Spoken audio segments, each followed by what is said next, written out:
ఉచిత ఇసుక విధానం పేరుతో కర్నూలు జిల్లాలో అక్రమ ఇసుక తవ్వకాలు జరుగుతున్నాయని ఆరోపణలు వినిపిస్తున్నాయి. తుంగభద్ర నదిని అడ్డాగా చేసుకుని కొందరు అక్రమంగా ఇసుక తరలిస్తున్నారని ప్రతిపక్షాలు, స్థానికులు ఆరోపిస్తున్నారు.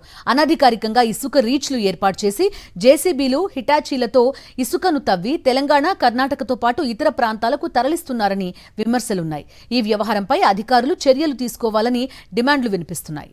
కర్నూలు మండలం పడిదెంపాడు గ్రామ సమీపంలోని తుంగభద్ర నదిలో అక్రమ ఇసుక తవ్వకాలు జరుగుతున్నాయి. అనుమతులు లేకుండా ఇసుక రేవులను ఏర్పాటు చేసి ట్రాక్టర్లు, భారీ యంత్రాల ద్వారా ఇసుకను తరలిస్తున్నారు. ఉచిత ఇసుక విధానాన్ని అడ్డుపెట్టుకుని కొందరు సిండికేట్గా ఏర్పడి ఇసుక వ్యాపారం చేస్తున్నారు. నదిలో నుంచి తవ్విన ఇసుకను తెలంగాణ, కర్ణాటక ప్రాంతాలకు తరలిస్తున్నట్లు స్థానికులు చెబుతున్నారు. అక్రమ ఇసుక తవ్వకాలను చిత్రీకరిస్తున్న సాక్షి ప్రతినిధిని కొందరు అడ్డుకున్నారు.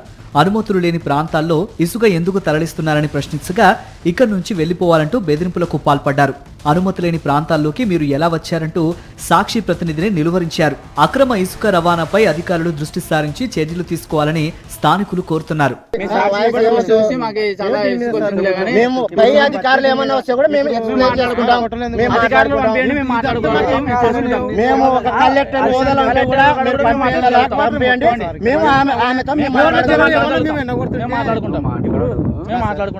ట్రాక్టర్ల ద్వారా బహిరంగంగా ఇసుక తరలింపు జరుగుతున్నా అధికారులు పట్టించుకోవటం లేదన్న ఆరోపణలున్నాయి.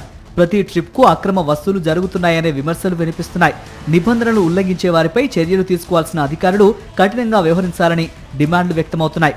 కర్నూలు జిల్లాలో కొనసాగుతున్న ఈ ఇసుక వ్యవహారంపై ప్రభుత్వం, అధికారులు ఎలాంటి చర్యలు తీసుకుంటారనేది చూడాలి.